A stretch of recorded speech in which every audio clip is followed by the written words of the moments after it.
धियो यो नः प्रचोदयात्। ॐ यो श्रीरामचन्द्रः स भगवान् अद्वैत परमानंद आत्मा यत्परब्रह्म भूर्भुवस्सुः तस्मै वै नमो नमः। ॐ शान्तिः शान्तिः शान्तिः। ॐ श्री राम जय जय राम। मेरी प्रिय आत्मा, करुणा निधान भगवान श्री राम की करुणा आप सभी के लिए सदैव कल्याणकारिणी हो, यह मेरी आंतरिक शुभकामना। हमारे इस ज्ञान सत्र का आज तीसरा दिन है।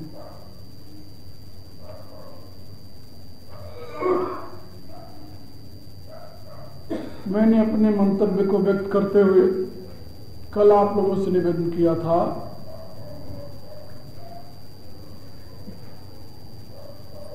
भगवान श्री राम शुद्ध सच्चिदानंद परब्रह्म के अभिव्यक्त मूर्त रूप हैं, किंतु उनका चरित्र ब्रह्म का चरित्र नहीं, महामानव का चरित्र है।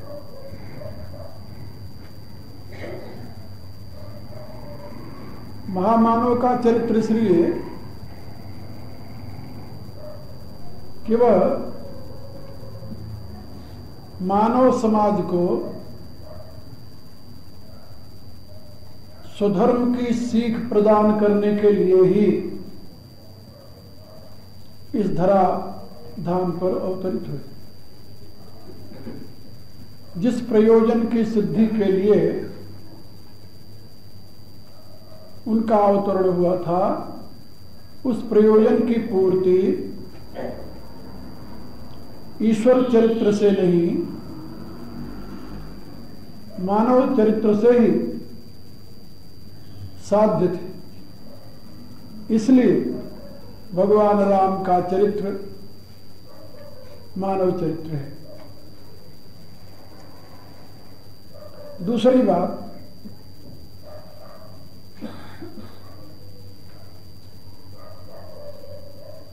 वेदांत की दृष्टि से सारा विश्व परमेश्वर का ही विवर्त है, उसी की विशिष्टाभिव्यक्ति है।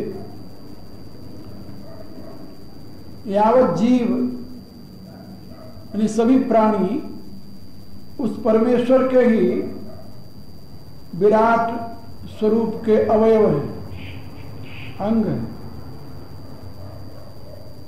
इनमें मनुष्य शरीर श्रेष्ठतम शरीर है और उसमें राम की महत्ता का पूर्ण प्रकाश अभिव्यक्त हुआ है।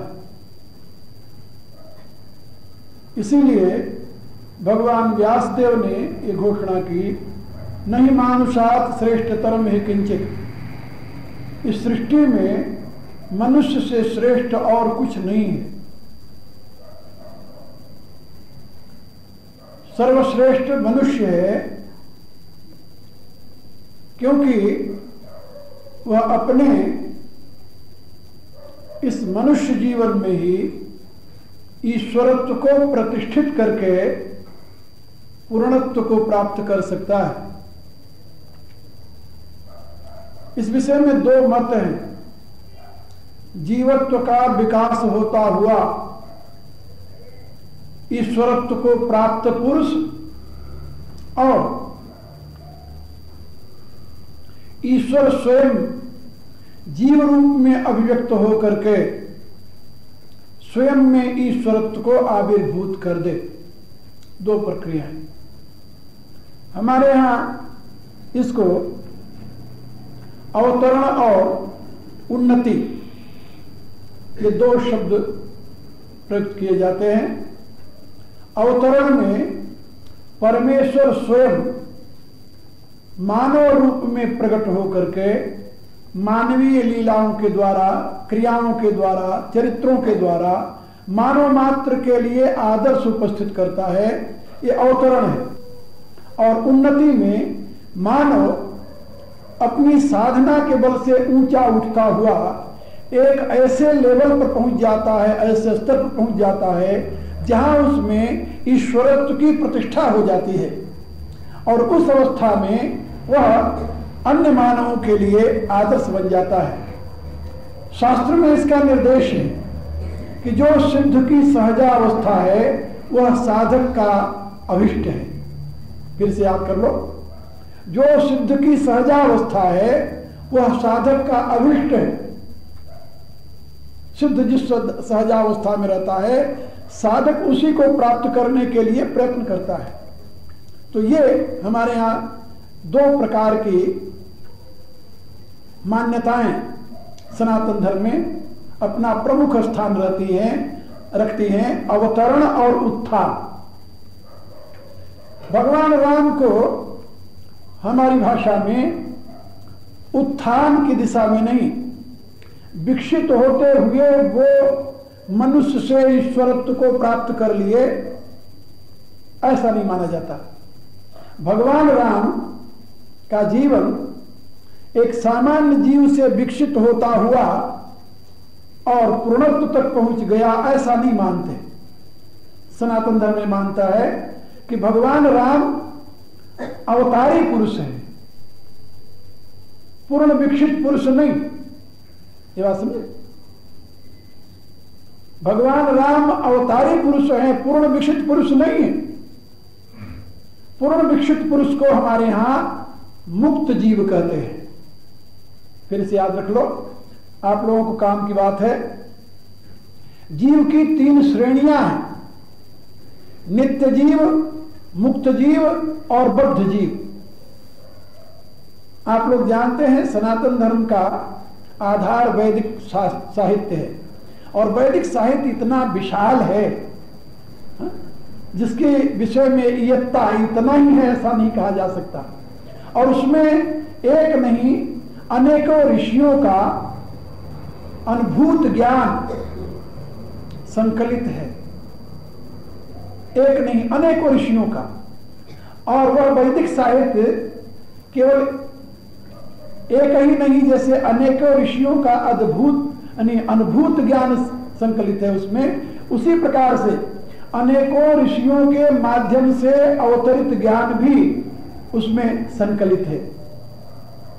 ज्ञान की 2 विधाएं हैं, अवतरित ज्ञान जिसको अंग्रेजी में कहते हैं रिवील्ड नॉलेज, और अनुभूत ज्ञान जिसको कहते हैं एक्सपीरियंस नॉलेज। तो वैदिक साहित्य में दोनों प्रकार के ज्ञान का यानी संकलन है, अनुभूत ज्ञान और अवतरित ज्ञान।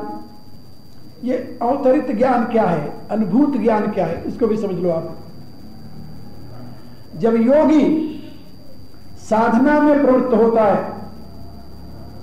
और साधना करते हुए एक उच्चतर अवस्था को प्राप्त करता है, जहां उसका चित्त प्रशांत हो जाता है, प्रशांत चित्त में जहां उसमें प्रज्ञा का उदय होता है और वह प्रकाशित प्रज्ञा के द्वारा जगत के कार्य कारण संबंध को अनुभव करता है, उसको अनुभूत ज्ञान कहते हैं। उस अवस्था में उसका इंडिविजुएशन अंग्रेजी में से कहते हैं व्यष्टि भाव यानी जीवत्व, बात समझ रहे हैं, व्यक्तित्व जीवित रहता है। उस अवस्था में उसका व्यक्तित्व व्यष्टि भाव इंडिविजुएशन जीवित रहता है। उसकी सेपरेट एंटिटी अंग्रेजी में जिसे कहते हैं वो जीवित रहती है, अलग अपना व्यक्ति भाव। तो वो जिस अवस्था में उसके व्यक्तित्व का अस्तित्व तो है लेकिन पूर्ण प्रज्ञता आ गई है उसमें, उस अवस्था का नाम है योग की भाषा में संप्रज्ञात समाधि। क्या कहते हैं उसे? संप्रज्ञात समाधि। संप्रज्ञात समाधि की अवस्था में व्यक्ति का चित्त पूर्ण स्वस्थ, पूर्णतया स्वस्थ, आत्म प्रकाशित आत्म प्रसाद से युक्त और वह सम्यक प्रकारेण पूर्ण रूप से प्रकृति के कार्य कारण संबंध को जानने वाला बन जाता है। इसलिए उसे कहते हैं संप्रज्ञात। उस समाधि माने यानी समत्व बुद्धि को प्राप्त कर लेता है। धी माने बुद्धि होता है, तो आप लोग जानते हैं ना। और समाधि का अर्थ होता है समाबुद्धि। उस समत्व बुद्धि को प्राप्त कर लेता है वो, जहां पर उससे कुछ भी अज्ञात नहीं रह जाता, लेकिन वह इंडिविजुएशन उसका बना है। इसलिए उस अवस्था में प्राप्त ज्ञान को हमारे यहां अनुभूत ज्ञान कहते हैं। अनुभूत। लेकिन एक इससे भी ऊंची अवस्था है, इससे भी ऊंची अवस्था है। वह कौन सी अवस्था है? जिस अवस्था में उसका इंडिविजुएशन, उसका व्यष्टि भाव नहीं रहता। उसका व्यष्टि भाव यानी चेतना जब उत्थित होती है शरीर में, ऊर्ध गति को प्राप्त होती है, तो उत्थित होकर के धीरे धीरे वो इन चक्रों से, जो वाइटल सेंटर्स हैं आपके शरीर में, यानी जीवनी शक्ति के केंद्र हैं 8, जिसके विषय में अष्टाचक्रा नवद्वारा देवानाम पुरयोध्या अथर्ववेद में कहा गया है। तो 8 जो चक्र हैं आपके शरीर में, ये प्रकृति के 8 अंगों से बने हैं। भूमि आप अनल वायु खम मनो बुद्धि रेवच अहंकार इतियम में भिन्ना प्रकृतिरेष्टधा। ये प्रकृति के 8 विधियां हैं। बात समझे? पृथ्वी जल अग्नि वायु आकाश, फिर मन अहम और बुद्धि, ये 8 स्तर हैं। और इन्हीं से आपके 8 वाइटल सेंटर, जिसको चक्र कहते हैं, आपके शरीर में अष्टाचक्रा वेद कहता है, 8 चक्र है। सबसे नीचे वाला चक्र जो है उसको मूलाधार कहते हैं, वो पृथ्वी स्थानीय है। दूसरा चक्र जो है वो स्वादिष्ठान कहा जाता है, वो जल स्थानीय है, वो आपके जन्नेन्द्रिय के मूल में होता है। तीसरा चक्र अग्नि स्थानीय, वो नाभि में है, जहां आपकी वैश्वानर अग्नि है, जो डाइजेस्टिव यानी पावर है आपके शरीर में, हजम करने वाली। और चौथा चक्र जो है वो हृदय में है, जिसको अनाहत कहते हैं। 5वां चक्र आपके कंठ में है, इसको विशुद्ध कहते हैं। इन 5 चक्रों को 2 लोकों में हमारे यहां बांधा गया है। मर्तलोक में 2 चक्र हैं, मूलाधार और स्वाधिष्ठान, ये मर्तलोक है। ये आपके दुनिया का सारा संबंध इन्हीं नीचे के 2 चक्रों से है। दुनिया का जितना संबंध है वो सब नीचे के 2 चक्रों से जुड़ा हुआ है, मूलाधार से और स्वाधिष्ठान से। अपना जन्म, अपनी मृत्यु, अपने रिश्तेदार, सब इन्हीं 2 चक्रों से जुड़े हुए हैं। इसलिए इनको मर्त लोग कहते हैं, मर्त। और नाभि से लेकर के और विशुद्ध चक्र तक ये 3 चक्र जो हैं, इनको अमृत चक्र कहते हैं। ये अमृत चक्र है। और यहां से फिर ये शिष्णो देवहु संवर्तता, ये ऊपर के 3 चक्र जो हैं वो दिवलोक के चक्र हैं। और ये त्रिपादस्या अमृतम नहीं, वेद में इसको ये दिवलोक के यानी चक्र बताए गए हैं, केंद्र बताए गए हैं। ये अमृतमय है, परम अमृतमय, इनका कभी ह्रास नहीं होता। और उसमें 3 चक्र हैं, ललना चक्र, आज्ञा चक्र और ब्रह्म चक्र। जिस अवस्था में चेतना धीरे धीरे साधना करती हुई, साधना के बल से या प्रभु कृपा से, गुरु प्रसाद से ऊर्ध्व गति को प्राप्त होती है, तो आज्ञा चक्र तक जब तक पहुंचती है, आज्ञा चक्र तक, तब तक आपका इंडिविजुएशन बना रहता है। वो भी उपलब्धि है, बहुत बड़ी उपलब्धि है, कोई छोटी नहीं है। लेकिन वहां पर व्यष्टि भाव बना रहता है, आपका अपना व्यक्तित्व बना रहता है। उस अवस्था में आपको अनुभव होता रहता है, आप जानते हैं कि हाँ ये मैंने अनुभव किया। लेकिन जहां आज्ञा चक्र को तोड़ करके, तो आवरण जो है, अंतिम आवरण को तोड़ करके आपकी चेतना जब ब्रह्म चक्र में पहुंच जाती है, उसको कहते हैं निर्बीज समाधि। जैसे संप्रज्ञात समाधि है ना, ऐसे निर्बीज, बीज माने जो बीज रूप में अहम भाव है आपका, व्यष्टि भाव है आपका, इंडिविजुएशन जो आपका, वो समाप्त हो जाता है। उसमें आपकी चेतना अनंत चेतन में लय हो जाती है, उससे एक हो जाती है। उस अवस्था में आपको अनुभव होता है, यो सव पुरुष सोहमस्मि।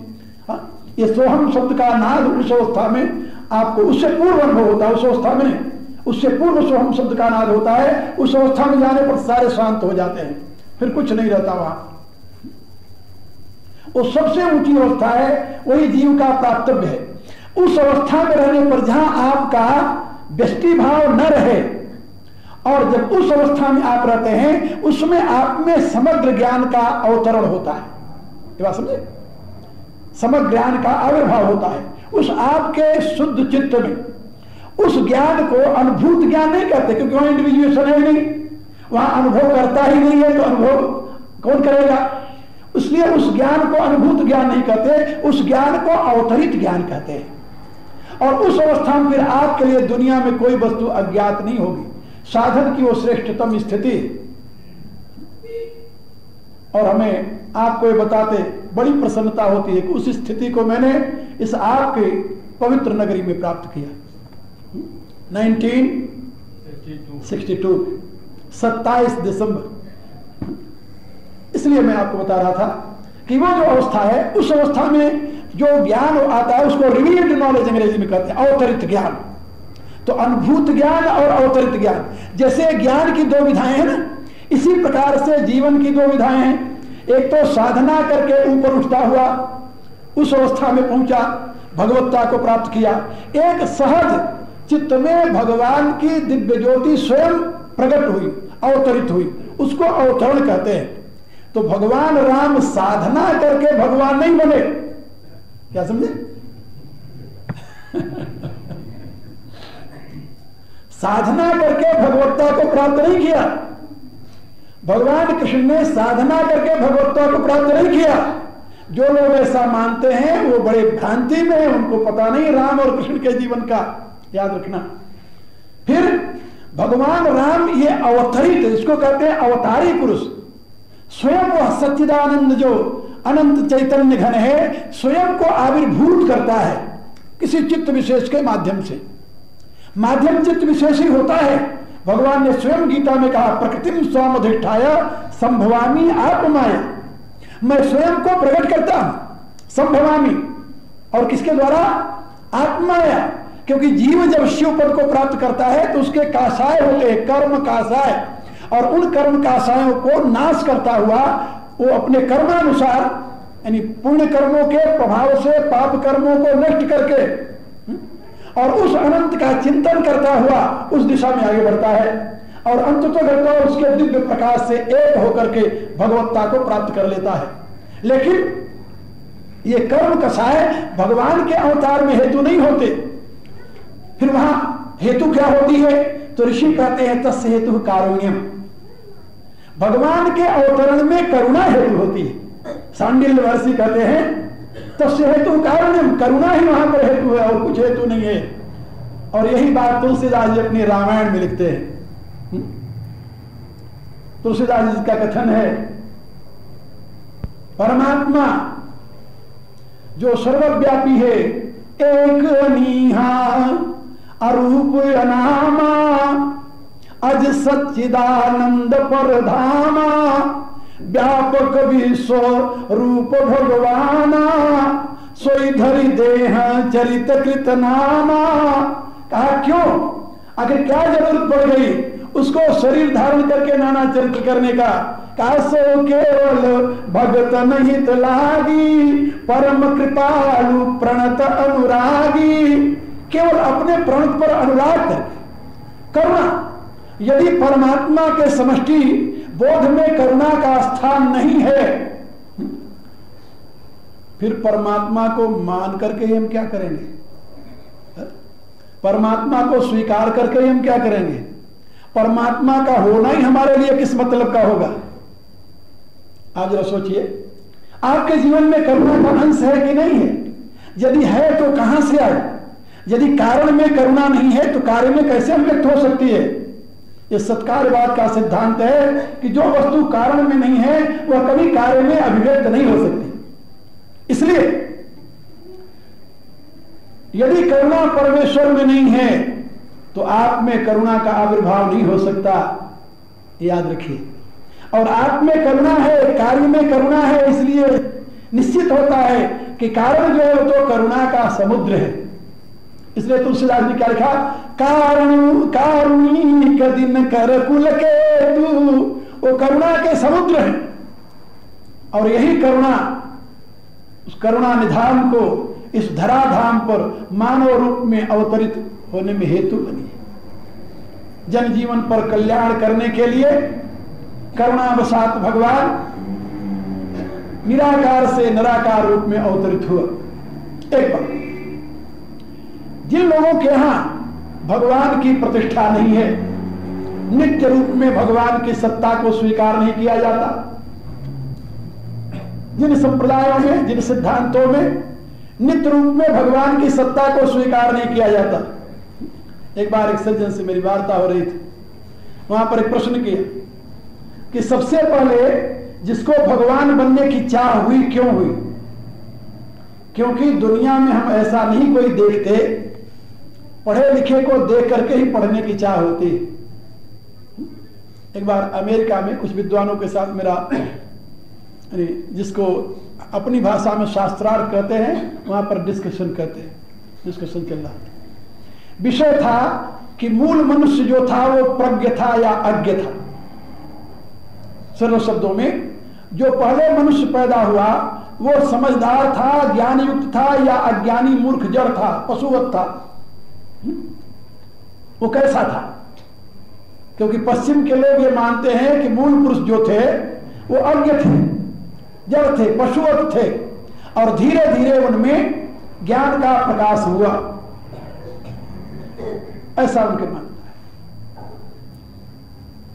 ज्ञान के प्रकाश की प्रक्रिया बिना ज्ञान के सध नहीं सकती।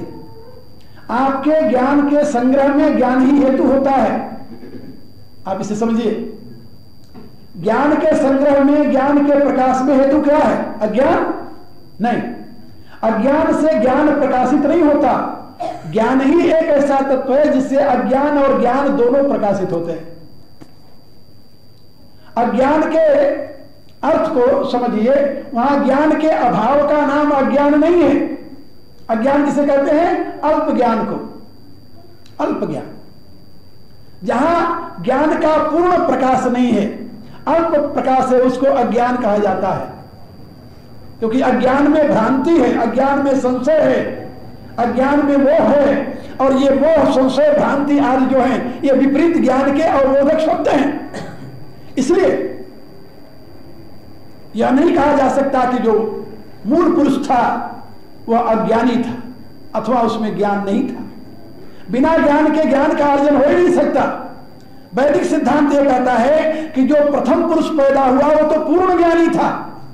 क्या समझे? वो पूर्ण ज्ञानी था, और पूर्ण ज्ञान के कालांतर में ह्रास होते होते ये वर्तमान में अज्ञान की स्थिति आ गई। और अज्ञान, विज्ञान, सज्ञान, प्रज्ञान ये सब चलते रहते हैं। हम उपनिषदों में पढ़ते हैं इस प्रकार की परिभाषा, अज्ञान, विज्ञान, प्रज्ञान, सज्ञान आदि की कहानी। अब उपनिषदों की रचना आज से जो हजारों वर्ष पहले हुई है, मैंने पश्चिम वालों से कहा, हम कहा कि ये उपनिषद हमारे तब रचे गए थे जबकि यहाँ के लोग कच्ची मांस खाना भी नहीं जानते थे। लेकिन पृथ्वी में यहाँ अज्ञानी थे, इसका अभिप्राय नहीं कि सारी पृथ्वी अज्ञान यानी अभिभूत थी। क्योंकि हमारे यहाँ सृष्टि के मूल के पुरुषों को ऋषि कहा गया है। गीता में भगवान ने बताया, महर्षयः सप्त पूर्वे चत्वारो मनवस्तथा मद्भावा मानुषा जाता एषाम लोकिमा प्रजा। ये जितने मानव समाज हैं ये सब महर्षयः सप्त पूर्वे, सप्त ऋषियों की संतानें हैं। और ऋषि कहते हैं तत्वद्रष्टा को, ऋषि और तत्वद्रष्टा है। जो तत्वद्रष्टा है वो ऋषि है। तो पूर्व पुरुष था, पूर्व पुरुष पूर्ण प्रज्ञ था। और धीरे धीरे जैसे एक सज्ञ पिता के अज्ञ पुत्र पैदा होता है, क्या समझे? तो देख रहे हैं ना, सज्ञ पिता के अज्ञ पुत्र पैदा होता है, और यदि उसको शिक्षा द्वारा सज्ञ न बनाया जाए, तज्ञ न बनाया जाए तो अज्ञ ही रह जाएगा। इसी रूप से प्रकृति से संस्कृति और संस्कृति से प्रकृति की प्रक्रिया चलती जाती है। आप लोगों को तो ज्यादा पता है, आज से 400 वर्ष पहले या उससे कुछ अधिक वर्ष पहले की बात है, चित्तौड़ के वे वीर, जब चित्तौड़ तुर्कों के हाथ में चला गया तो ये प्रतिज्ञा करके वो चित्तौड़गढ़ से चले कि जब तक चित्तौड़ को नहीं लूंगा तब तक कहीं घर बसा कर नहीं रहूंगा। कितने कितने नियम वो बनाए, और आज भारत में उनको कोई देखे घूमता हुआ क्या कहेगा? क्या कहेगा जानते हो? ये ओल्ड ट्राइब्स, ये वो ट्राइब्स हैं जो कभी सभ्य हुए ही नहीं, अभी वो घूम ही रहे हैं। भारत में उनको गाड़िया लोहार कहते हैं, आप लोग जानते हैं? वो कभी आज से उनके पूर्व 400 वर्ष से पहले वो पूर्ण सभ्य थे। आज भी सभ्यता की दृष्टि से उनके जीवन को देखा जाए तो कमी नहीं वहां, लेकिन नहीं, आज सामान्य व्यक्ति जो उनको देखेगा वो कहेगा खाना बदोश है। मेरे कहने का अभिप्राय कि सज्ञ से अज्ञ या अज्ञ से पुनः तज्ञ, ये किस प्रकार से बनता रहता है मानव समाज, इसकी कोई कल्पना नहीं कर सकता। लेकिन ये बात याद रखिए, वैदिक विज्ञान ये कहता है कि यदि मूल में कोई तत्व है तब तो उसको प्राप्त करने की चाह हो सकती है, यदि मूल में वो तत्व नहीं है तो उस तक पहुंचने की, उसको प्राप्त करने की चाह नहीं हो सकती। आपको प्यास क्यों लगती है? आपसे पूछा जाए कि प्यास क्यों लगती है भाई आपको, आप क्या उत्तर देंगे? पानी को देखकर प्यास लगती है? क्या रहे आप? नहीं, ये नहीं कि पानी को देखो तब प्यास लगे, अन्न को देखो तब भूख लगे, नहीं। फिर प्यास कैसे लगती है, इसकी खोज करो तो आपको ज्ञात होगा कि आपके शरीर के निर्माण में सबसे अधिक भाग जल का है। आपके इस प्राण की गति से आपके शरीर में हीट पैदा होती है, और हीट जहां होगी, दाह जहां होगी, वहां पानी भाप बनकर के निकलता रहेगा। जितनी मात्रा में पानी भाप बनकर निकल जाता है उतनी मात्रा में आपके शरीर में पानी की कमी हो जाती है। जब पानी की कमी हो जाती है तो आपको लगती है प्यास। प्यास किस लिए लगती है? उस पानी के अंश को जितना कम हो गया उतना पूरा करने के लिए, यही ना? कि और कुछ इसका विश्लेषण है? कहने के प्राय कि कारण में जल है, इसलिए आपको जल की प्यास लगी। मेरा उत्तर क्या है इसमें जानते हो? कि कारण में पूर्ण प्रज्ञता है, कारण में भगवत्ता है, तब जीव को भगवान बनने की चाह आई। यदि कारण में भगवत्ता न हो तो जीव कभी भगवान बनने का स्वप्न भी नहीं देख सकता। तो जो लोग ये मानते हैं कारण में कोई भगवान नहीं है, ये तो जीव ही विकसित होता हुआ भगवान बन जाता है, उससे पूछियो कि भले आदमी जीव को भगवान बनने की चाह कहां से पैदा हुई यदि कारण में नहीं था तो? How it can be possible? इसलिए मैं आप लोगों को बता रहा था कि जीव में पूर्णत्व को प्राप्त करने की जो अभिप्सा है, लालसा है, चाह है, वो इसलिए नहीं है कि वो अपने में अभाव की अनुभूति करता है, केवल इसलिए है कि जो उसके कारण में है वह उसमें दिखाई नहीं देता। इसलिए अपने कारण को प्राप्त करने के लिए प्रत्येक कार्य की गति हुआ करती है। ये तो आप लोग जानते हैं। कार्य की गति किसके लिए होती है? सदैव कारण तक पहुंचने के लिए। इसी रूप से समस्त जगत का, जीवन का कारण परमेश्वर है, पूर्ण है वह, और उस पूर्ण परमेश्वर को प्राप्त करने के लिए जीवों में अभिप्सा का जागरण होता है। इसलिए यह सहज है। महर्षि पतंजलि ने अपने सूत्र ग्रंथ में लिखा, तासाम अनादित्वम चाशिषो नित्यत्वात्। उनसे पूछा गया कि भाई ये जीव जब साधना करेगा तो परमात्मा तक पहुंचेगा, परमात्मा को प्राप्त करेगा, पूर्णत्व को प्राप्त करेगा, तो ये साधना कब करने के लिए तत्पर होगा? उन्होंने कहा कब करने के लिए तत्पर होगा ऐसी बात नहीं, तासाम अनादित्व, वो पूर्णत्व की चाह तो इसके अंदर जमी हुई अनादिकाल से, तासाम अनादित्व चाशिषो नित्यत्व, क्योंकि कल्याण की कामना इसमें नित्य है, इसका रूट पूर्ण है, इसलिए अपने कारण को प्राप्त करने की चाह किसमें न होगी। लेकिन कभी कभी विषयों में इतना आसक्त हो जाता है व्यक्ति कि मूल उद्देश्य को भूल जाता है और यह सोचने लगता है कि शायद पूर्णता की उपलब्धि इससे हो जाए। मनुष्य जब पूर्णता की उपलब्धि के लिए प्रकृति का आश्रय लेने लगता है तब प्रकृति का प्राधान्य होने से समाज में अव्यवस्था का जन्म होता है। फिर से याद कर लो, समाज में अव्यवस्था का जन्म कब होता है? अव्यवस्था का ही दूसरा नाम है अधर्म। अधर्म का उदय कब होता है? कहा जब मनुष्य प्राकृतिक पदार्थों से स्वयं को पूर्ण करने की लालसा लेकर के उसके संग्रह में प्रवृत्त होता है। प्रकृति परार्थ है, ये बात याद रखो। परार्थत्वात्, ये पतंजलि ने भी घोषित किया है अपने सूत्र ग्रंथ में। और हम आप सभी जानते हैं कि प्रकृति का अपना कोई प्रयोजन नहीं है। आपकी पूर्ति के लिए भोगार्थम दृश्यम, भोग और अभोग प्रदान करने के लिए यह दृश्य है। लेकिन जब आप इस दृश्य जगत को माध्यम न मान करके, साधन न मान करके, इसी को साध्य मान करके इसके संग्रह में लग जाते हैं, तब आप समाज में विघटन पैदा करते हैं, व्यवधान उपस्थित करते हैं। जो प्रकृति सबके उत्थान के लिए है, उसका बहुत बड़ा भाग आप अपने अधिकार में लेकर के अन्य लोगों को उससे वंचित रखते हैं। वंचित किसको रखते हैं? जो निर्बल है। यही ना, जो आपसे बलवान है उसका अंश तो आप नहीं दबा सकते कि दबा लेंगे। तो आप अपने से निर्बल लोगों के अंश को अपने अधिकार में रख करके उनको उसके अधिकार से, उनके साधन से वंचित कर देते हैं। इससे बड़ा पाप और आप क्या कर सकते हैं? और इस पाप का नाम ही अधर्म है।